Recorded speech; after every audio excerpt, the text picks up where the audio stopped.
Hey y'all, this is your girl Reagan Adams with All Things Reagan. So I got a quick story time for you. Listen to me. So what you're seeing right now is I'm on the express lane in Houston, Texas. So for those who do not know, I have lived in Houston, Texas a little over a year. And honey, these interstate roads are, they're a lot different than Tennessee, right? And so I ended up making a wrong turn onto the express lane, but I did not know it till I got on there. But guess what?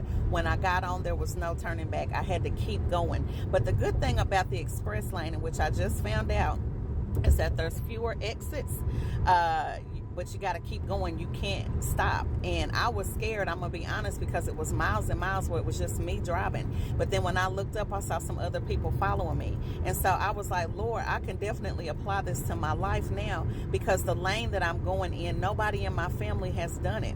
Not in my biological side and not in my waking life, just with my adopted family. So I'm blazing the trail for my family. And sometimes I have to go it alone, and I didn't have anybody to ask, but I couldn't turn around. I just had to keep going. But then when I looked up, I saw that I had people who were looking at me to follow me.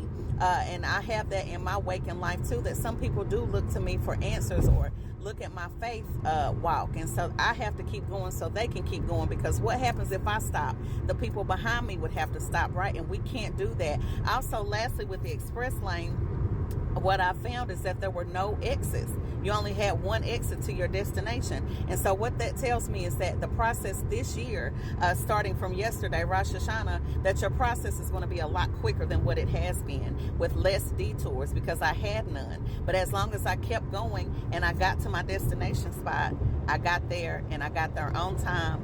And the people who were behind me were able to get to their destination too. So I said all of that to say that you can't quit, and that also, as long as you don't quit, it's going to be fast. This year it is happening fast. God has been telling me it's going to happen fast, but we can't stop. You are the blueprint to your family. You have people watching you, and that's it. This is your girl Reagan Adams with All Things Reagan.